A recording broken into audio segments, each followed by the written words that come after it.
ഞാൻ Mary Metilda. Stay inspired സീരീസിൻ്റെ പുതിയൊരു എപ്പിസോഡിലേക്ക് എല്ലാവർക്കും സ്വാഗതം. എറണാകുളം സെയിൻറ് തെരേസാസ് കോളേജിലായിരുന്നു എൻ്റെ ഡിഗ്രി വിദ്യാഭ്യാസം. അതൊരു വിമൻസ് കോളേജാണ്. 1974-77 ബാച്ച്. ഈയിടെ എൻ്റെ ബാച്ച് മേറ്റ്സ് ഒക്കെ ഒരുമിച്ച് കൂടിയിരുന്നു. ഞങ്ങളുടെ ഒരു ഫ്രണ്ട് പുഷ്പ US നിന്ന് വന്നിരുന്നു. അതോടനുബന്ധിച്ചാണ് കൂടിയത്.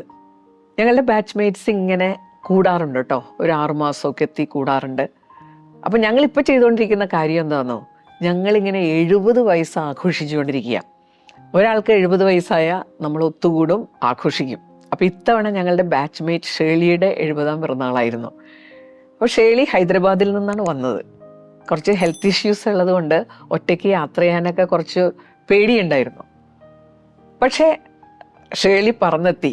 സുഹൃത്തുക്കളുടെ കാര്യം ഇങ്ങനെ ആലോചിച്ചപ്പോൾ വരാതെ പറ്റില്ലല്ലോ. ഇവിടെ വന്ന ഷേളി ഒരു പുതിയ ഷേളിയായിട്ടാണ് തിരിച്ചു പോയത്. വളരെ എനർജറ്റിക്കായി, ഹെൽത്ത് ഇഷ്യൂസൊന്നും ഇനി പ്രശ്നമേ അല്ല എന്നുള്ള മട്ടിൽ ഷേളി വീട്ടിൽ തിരിച്ചെത്തി. അപ്പോൾ വീട്ടുകാർ പറഞ്ഞത് എന്താണെന്നോ, ഇനി മമ്മിക്ക് എന്തെങ്കിലും ഹെൽത്ത് ഇഷ്യൂസ് വന്നു കഴിഞ്ഞാൽ ഞങ്ങൾ നേരെ ഫ്രണ്ട്സിൻ്റെ അടുത്തേക്ക് പാക്ക് ചെയ്യും. സൗഹൃദം ശരിക്കും ഒരു മെഡിസിൻ തന്നെയാണല്ലേ. നമ്മുടെ കൾച്ചറലി വിവാഹം കഴിഞ്ഞാൽ പിന്നെ കുടുംബമായി, പ്രാരബ്ധമായി, അതൊക്കെ ആകുന്നതിന് മുമ്പുള്ള നമ്മുടെ ഒരു ജീവിതം ഉണ്ടായിരുന്നല്ലോ. ആ സാഹചര്യങ്ങളിലേക്ക് നമ്മൾ തിരിച്ചു പോകുമ്പോൾ കിട്ടുന്ന ഒരു ഊർജം, സന്തോഷം വളരെ വലുതാണ് കേട്ടോ. അത് നമ്മൾ തീർച്ചയായിട്ടും സമ്മതിക്കേണ്ടതായിട്ട് വരും. ഇങ്ങനെ ഉള്ള ചില ഗ്രൂപ്പ്സ് ഉണ്ട്.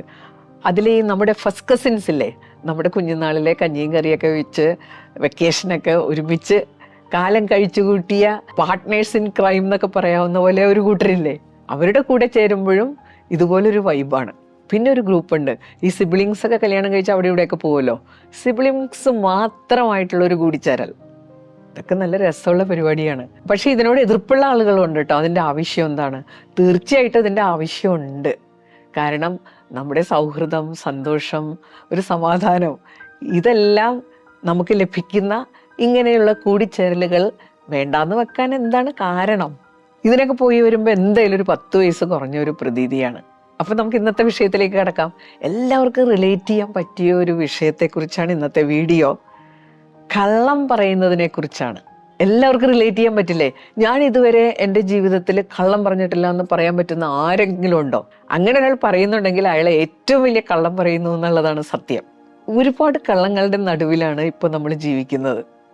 കള്ളം പറയുക എന്നുള്ളത് നമ്മുടെ സാമൂഹ്യ ജീവിതത്തിലും വ്യക്തി ജീവിതത്തിലും ഒരുപാട് സ്വാധീനം ചെലുത്തുന്ന ഒരു കാര്യമായി മാറിയിരിക്കുന്നു.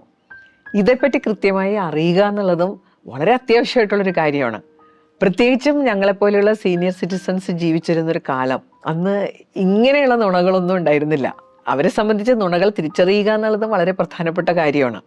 പേഴ്സണാലിറ്റി ട്രേറ്റിനെ കുറിച്ചൊരു വീഡിയോ ഞാൻ ചെയ്തിരുന്നു, കാണാത്തവർ കാണണം കേട്ടോ. അപ്പോൾ നമ്മുടെ വ്യക്തിത്വ സവിശേഷതകളിലെ ഒരു ട്രേറ്റാണ് ഗള്ളിബിൾ. ഗള്ളിബിൾ എന്ന് പറഞ്ഞാൽ അവരെ എളുപ്പം നമുക്ക് പറ്റിക്കാൻ പറ്റും.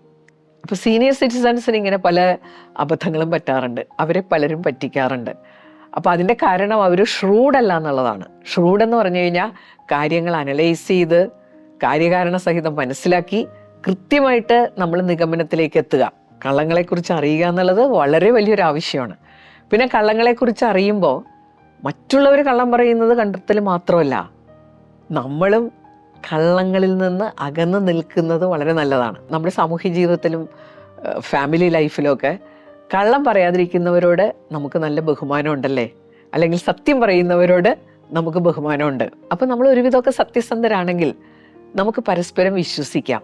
ഈ പരസ്പരമുള്ള വിശ്വാസം നമ്മുടെ മാനസിക സമ്മർദ്ദത്തിന് വലിയൊരു പരിധിവരെ ആശ്വാസം തരും. ഒന്ന് ആലോചിച്ച് നോക്കിയേ, നമുക്ക് വിശ്വസിക്കാവുന്ന ആളുകളാണ് നമ്മുടെ വീട്ടിലുള്ളത്, ജോലി സ്ഥലത്തുള്ളത്. നമുക്കൊന്നും പൂട്ടിക്കെട്ടി വെച്ചൊന്നും പോകേണ്ടി വരില്ല അല്ലേ. നമ്മുടെ ആങ്സൈറ്റിക്ക് വളരെ വലിയൊരു കാരണം ഈ കള്ളം പറച്ചിലാണ്. നമ്മൾ പറയുന്നത് വിശ്വസിക്കാൻ പറ്റുന്നില്ല. നമ്മളൊരു മരുന്ന് വാങ്ങാൻ ചെന്നാൽ ഈ മരുന്ന് നമുക്ക് ശരിക്കും ഗുണം ചെയ്യുന്ന മരുന്നാണോ, അവർ പറയുന്നത് നമുക്ക് വിശ്വസിക്കാൻ പറ്റുന്നില്ല. നമുക്കൊരു ഹോസ്പിറ്റലിൽ ചെന്നാൽ ഡോക്ടർ പറയണത് 100% വിശ്വസിക്കാൻ പറ്റുന്നില്ല. അത് എത്രയോ സമ്മർദ്ദങ്ങൾ നമ്മളിൽ ഉണ്ടാക്കും. നമ്മുടെ വീട്ടിൽ തന്നെ ഉള്ളവരില്ലേ, അല്ലെങ്കിൽ ജോലി സ്ഥലത്തുള്ളവരില്ലേ, നമുക്ക് വിശ്വാസമില്ലെങ്കിൽ എന്ത് ബുദ്ധിമുട്ടായിരിക്കും അല്ലേ. അപ്പോൾ കള്ളത്തരങ്ങൾ ഇങ്ങനെ ചർച്ച ചെയ്യുമ്പോൾ മറ്റുള്ളവരുടെ കള്ളത്തരങ്ങൾ നമുക്ക് കണ്ടുപിടിക്കാൻ പറ്റുകയും വേണം. നമ്മൾ ഈ കള്ളത്തരങ്ങൾ കഴിയുന്നത്ര ഒഴിവാക്കുകയും വേണം. ഇതിനെപ്പറ്റി ഒരുപാട് ഗവേഷണങ്ങൾ നടത്തിയിട്ടുണ്ട് കേട്ടോ. ദിവസത്തിൽ നിർദോഷമായിട്ട് 2-3 കള്ളങ്ങൾ വരെ പറയുന്നതിൽ ഒരു കുഴപ്പമൊന്നുമില്ല. കള്ളം പറയുന്ന ഒരാളാണെന്നൊരു ഇമ്പ്രഷൻ വന്നു കഴിഞ്ഞാൽ നമുക്ക് ജീവിതത്തിൽ പ്രശ്നം ഉണ്ടാവും. ചിലരെ കുറിച്ചൊക്കെ പറയാറില്ല, അയാൾ വായെടുത്ത കള്ളമേ പറയൂ.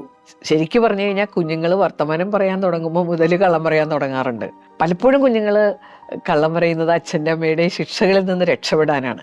അപ്പം നമ്മുടെയൊക്കെ സർവൈവലിന് വേണ്ടി ഒരു ഇൻബിൽട്ടായിട്ടുള്ള സിസ്റ്റമായിട്ട് തന്നെ ഈ കള്ളം പറയുന്നതിനെ നമുക്ക് കാണേണ്ടതായിട്ട് വരും. അപ്പം നമുക്ക് നുണകളുടെ ലോകത്തേക്ക് കടക്കാം. അപ്പോൾ ഗ്രേഡ് കുറഞ്ഞ നുണകളിൽ നിന്ന് തുടങ്ങാം. നമ്പർ 1, എക്സാജറേഷൻ, പർവ്വതീകരണം എന്നൊക്കെ മലയാളത്തിൽ പറയാം. അവർ ചിലപ്പോൾ മറ്റുള്ളവരെ സന്തോഷിപ്പിക്കാൻ വേണ്ടിയിട്ടായിരിക്കും ഇത് ചെയ്യുന്നത്. ചെറിയൊരു ആക്സിഡൻറ്റ് കണ്ടാൽ പോലും ചിലർ വന്നിട്ട്, ഓ അവിടെ എന്തുമാത്രം ബ്ലഡാണ് ആ റോട്ടിൽ തളം കെട്ടി നിൽക്കുന്നത്, 2-3 പേർക്കെങ്കിലും കാര്യമായിട്ടുള്ള പരിക്ക് പറ്റിയിട്ടുണ്ട്. അവസാനം നമ്മൾ അറിയുമ്പോഴാണ് ഏതോ ഒരു സൈക്കിൾ ഒരു കുട്ടിയുടെ മേത്ത് മുട്ടിയെന്നും അതാണ് ഇയാൾ വലിയ ഒരു ആക്സിഡൻ്റായിട്ട് പറയുന്നത്. പൊടിപ്പും തുങ്ങലും വെച്ച് കാര്യങ്ങൾ പറയുന്നവരെ കണ്ടിട്ടില്ലേ? അതുപോലെ മറ്റുള്ളവരുടെ കുറ്റം പറയുമ്പോൾ ഇങ്ങനെ എക്സാജറേഷൻ നടത്തുന്നവരുണ്ട്. പലപ്പോഴും മറ്റുള്ളവരെ രസിപ്പിക്കാനോ അല്ലെങ്കിൽ ചെറിയ ചെറിയ കാര്യസാധ്യങ്ങൾക്കായിരിക്കും നമ്മൾ ഈ എക്സാജറേഷൻ നടത്തുന്നത്. പക്ഷേ ഇതൊരു ബ്രാൻഡ് വീണ് കഴിഞ്ഞാൽ പ്രശ്നമാകും. പിന്നെ അയാൾ പറയുന്നതിൻ്റെ ഒരു 10% മറ്റുള്ളവർ വിശ്വസിക്കുകയുള്ളൂ. ഭയങ്കര വേദന എന്നും പറഞ്ഞ് അലറി വിളിച്ച് കരഞ്ഞാലും ആളുകൾ ചിലപ്പോൾ മൈൻഡ് ചെയ്യില്ല. ഇനി രണ്ടാമത്തെ നുണയാണ് ഈ തള്ളൽ എന്ന് കേട്ടിട്ടില്ലേ? അതൊക്കെ നമ്മളിപ്പോൾ സാധാരണ ഉപയോഗിക്കുന്ന വാക്കാണല്ലേ. യഥാർത്ഥത്തിൽ നമ്മൾ എന്താണോ അതിനേക്കാളും വലിയൊരു അവസ്ഥയിലാണെന്ന് കാണിക്കാനുള്ള ഒരു തള്ളൽ. ഇങ്ങനെയുള്ള ആളുകൾ നമ്മുടെ ചുറ്റുമുണ്ടല്ലേ. ഇവിടെ രസം എന്താണെന്നറിയാമോ? നമ്മൾ തമ്മിൽ പറയും, അയാളുടെ ഒരു തള്ളൽ കണ്ടില്ലേ, അയാളുടെ വിചാരം മുഴുവൻ നമ്മളിതെല്ലാം വിശ്വസിക്കുന്നു എന്നുള്ളതാണ്. ഇന്നത്തെ കാലത്ത് ആളുകൾ പിന്നെ ചോദ്യം ചെയ്യാനൊന്നും പോവില്ല. താൻ അങ്ങനെ പറയണത് ശരിയല്ലോ, എനിക്ക് കാര്യം അറിയാം. നമ്മൾ അങ്ങനെയൊന്നും പറയാറില്ല. പക്ഷേ കേൾക്കുന്ന ആളുകൾക്ക് കുറച്ച് കഴിയുമ്പോൾ വിവരം മനസ്സിലാവും. ഈ പാവം ഇതറിയാതെ ഇങ്ങനെ തള്ളൽ നടത്തിക്കൊണ്ടേയിരിക്കും. ഇവിടെ ഒരു കാര്യം നമ്മൾ ഓർക്കേണ്ടത്, ഇന്നത്തെ കാലത്ത് ഈ ക്രോസ് വെരിഫിക്കേഷൻ നടത്തി സത്യം കണ്ടെത്താനൊക്കെ പലവിധ മാർഗങ്ങളുണ്ട്. ഇനി മൂന്നാമത്തത്, നമ്മൾ അംഗീകരിക്കുന്ന കമേഴ്ഷ്യലൈസ് ചെയ്തിട്ടുള്ള നുണയുണ്ട്, മാർക്കറ്റിങ്ങിൽ നമുക്കങ്ങനെ ഒരു ഫ്രീഡം ഉണ്ടല്ലേ. നമുക്ക് കുറച്ച് നുണകളൊക്കെ ചേർത്ത് പെരുപ്പിച്ച് കാര്യങ്ങളെ അവതരിപ്പിക്കാം. പരസ്യമൊക്കെ അങ്ങനെയല്ലേ, പരസ്യത്തിൽ എന്തെല്ലാം കാര്യങ്ങൾ പറയുന്നതല്ലേ, അത് വിശ്വസിച്ച് നമ്മൾ സാധനം വാങ്ങി എത്ര പ്രാവശ്യം കബളിപ്പിക്കപ്പെട്ടിരിക്കുന്നു. മാർക്കറ്റിംഗ് ഒരുപാട് ശ്രദ്ധിക്കേണ്ട ഒരു ഏരിയയാണ് കേട്ടോ. അവർ മാർക്കറ്റ് ചെയ്ത് നമ്മളെ ഒരു പരുവാക്കും. നമ്മളെപ്പോഴും ഒരു ബിസിനസ്സിൽ ഏർപ്പെടുമ്പോൾ ഒരു കാര്യം ഓർക്കണം, ബിസിനസ് ചെയ്യുന്ന ആൾക്ക് നഷ്ടം വരുത്തിക്കൊണ്ട് അവരെന്തായാലും ബിസിനസ് ചെയ്യില്ല. നമുക്ക് ഒരുപാട് ലാഭമാണെന്നുള്ള മട്ടിൽ ആരെങ്കിലും എന്തെങ്കിലും നമ്മുടെ മുമ്പിൽ അവതരിപ്പിക്കുകയാണെങ്കിൽ അതിൽ കള്ളത്തരം ഉണ്ടെന്നുള്ള നിഗമനത്തിൽ നമ്മൾ എത്തിച്ചേരേണ്ടതായിട്ട് വരും. അല്ലെങ്കിൽ അവർക്ക് ബിസിനസ് നടത്തിക്കൊണ്ട് പോകാൻ പറ്റില്ലല്ലോ. റിയൽ എസ്റ്റേറ്റ്, മ്യൂച്വൽ ഫണ്ട്, ഇങ്ങനെ ഒരുപാട് പരിപാടികളില്ലേ. അപ്പോൾ ഇതൊക്കെ നമ്മൾ വളരെ കെയർഫുള്ളായിട്ട് തന്നെ ഡീൽ ചെയ്യണം. 4, ഇനി വളരെ ഇൻട്രസ്റ്റിംഗ് ആയിട്ടുള്ളൊരു നുണയാണ്, മറ്റുള്ളവരെ മാനിപ്പുലേറ്റ് ചെയ്യാൻ, അവരെ നമ്മൾ ആഗ്രഹിക്കുന്ന രീതിയിലേക്ക് ആക്കിയെടുക്കാൻ ഉപയോഗിക്കുന്ന ഒരു രീതിയാണിത്, ഗ്യാസ് ലൈറ്റ് എന്ന് പറയും. അപ്പോൾ ഇതിൽ വരുന്ന ചില കാര്യങ്ങൾ എന്താണെന്ന് വെച്ചാൽ, നമ്മൾ മറ്റുള്ളവരെ കൺഫ്യൂസ്ഡ് ആക്കിയിട്ട് നമുക്ക് അനുകൂലമായിട്ടുള്ള നിലപാടിലേക്ക് വരാൻ അവരെ പ്രേരിപ്പിക്കും. മറ്റേയാൾക്ക് അയാൾ സത്യം പറയണമെന്ന് അറിയാം, എന്നാൽ ഇപ്പുറത്ത് നിൽക്കുന്ന ആള് ആ സത്യത്തെ അങ്ങോട്ട് നിഷേധിക്കും. ഞാനങ്ങനെ പറഞ്ഞിട്ടേ ഇല്ല, നിങ്ങൾക്ക് ഡേറ്റ് മാറിപ്പോയതാണ്, അല്ലെങ്കിൽ അത് തോന്നലാണ്. അപ്പുറത്ത് നിൽക്കുന്ന ആള് ടോട്ടലി കൺഫ്യൂസ്ഡ് ആയിട്ട് സത്യം എന്താണ് അസത്യം എന്താണെന്ന് അറിയാത്ത ഒരവസ്ഥയിലാകും. അവസാനം ഗ്യാസ് ലൈറ്റിന്റെ ആ ഒരു പവർ കൊണ്ട് സത്യം പറയുന്ന ആള് അസത്യം പറയുന്ന ആളുടെ വശത്ത് ചേർന്ന് അയാളുടെ കൺട്രോളിലാവും. 5ാമത്തെ കാര്യം, എക്സ്ക്യൂസസ്. 1-ാം തരം നുണകളുടെ ഒരു കലവറയാണ് ഈ എക്സ്ക്യൂസസ്. ഒരു കാര്യമില്ലാണ്ട് ചിലപ്പോൾ ആളുകൾ നുണ പറയും കേട്ടോ. നമ്മളൊരു കാര്യം മനസ്സിലാക്കേണ്ടത്, അങ്ങനെ ഒരു ന്യായീകരണത്തിൻ്റെ ആവശ്യമൊന്നുമില്ല.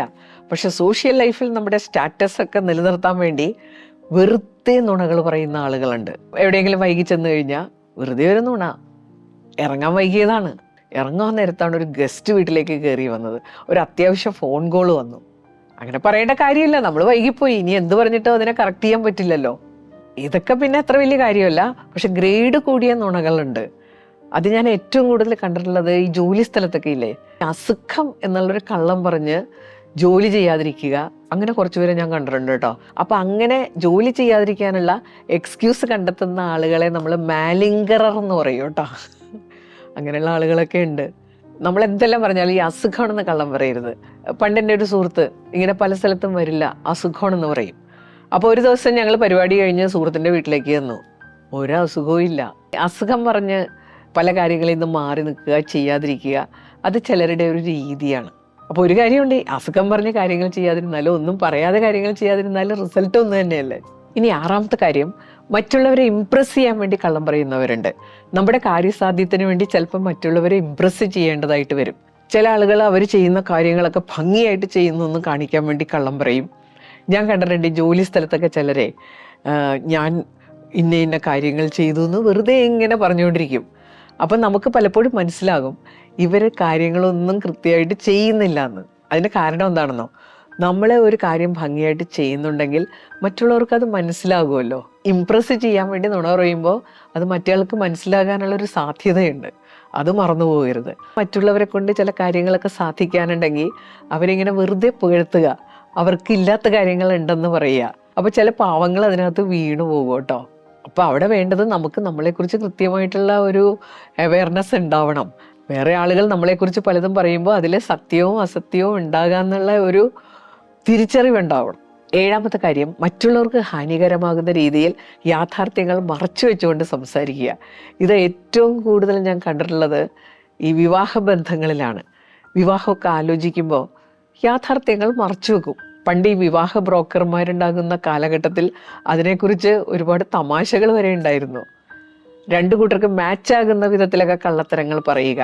ഇവിടെ നമ്മൾ കാണുന്ന ഒരു കാര്യം എന്താണെന്നോ, ഇപ്പോൾ ഒരു ജോലിക്ക് ഒരാളെ നമ്മൾ സെലക്ട് ചെയ്യണമെങ്കിൽ അയാളുടെ സർട്ടിഫിക്കറ്റൊക്കെ നമ്മൾ വെരിഫൈ ചെയ്യും. പക്ഷേ പലപ്പോഴും വിവാഹ ബന്ധങ്ങളിൽ ഏർപ്പെടുന്ന ആളുകൾ തമ്മിൽ ഇങ്ങനെ വെരിഫിക്കേഷനൊന്നും നടത്താറില്ല. വിദ്യാഭ്യാസം, പ്രായം, ആരോഗ്യം, ഇതേക്കുറിച്ചൊന്നും ഒരു പ്രൂഫും ഇല്ല. അങ്ങോട്ടും ഇങ്ങോട്ടും ഓരോ കാര്യങ്ങൾ പറയുന്നു. ഇതിൽ കള്ളങ്ങൾ പറയാനുള്ള സാധ്യതയുണ്ടെന്ന് നമ്മൾ മറന്നു പോകരുത്. അത് വെരിഫൈ ചെയ്യുക എന്നുള്ളത് ഒരാവശ്യം തന്നെയാണ്. 8ാമത്തെ കാര്യം, നുണ പറയുന്നതിൻ്റെ ഒരു പ്രധാന ഉദ്ദേശം അവനവൻ്റെ കാര്യങ്ങൾ സാധിച്ചെടുക്കുക എന്നുള്ളതാണ്. അതിനുവേണ്ടി കരുതിക്കൂട്ടി കെട്ടിച്ചമച്ചെടുക്കുന്ന നുണകളുണ്ട്.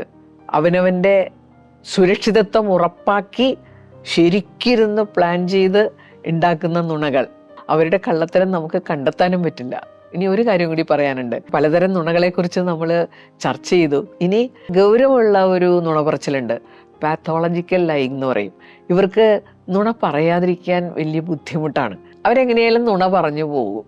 ഒരു പെരുമാറ്റ വൈകല്യമായിട്ട് അതിനെ കണക്കാക്കാം. അപ്പോൾ അതിന് തെറാപ്പി വേണ്ടി വരും. വീഡിയോയുടെ അവസാനിക്കുകയാണ്. അപ്പോൾ നമുക്ക് കള്ളത്തരത്തിൽ നിന്ന് ഒഴിഞ്ഞു നിൽക്കാനും കള്ളത്തരങ്ങൾ മനസ്സിലാക്കാനും ഈ വീഡിയോ സഹായിക്കുമെന്ന് കരുതുന്നു. അടുത്ത ആഴ്ച പുതിയൊരു വീഡിയോയുമായിട്ട് നമുക്ക് വീണ്ടും കാണാം. Thank you.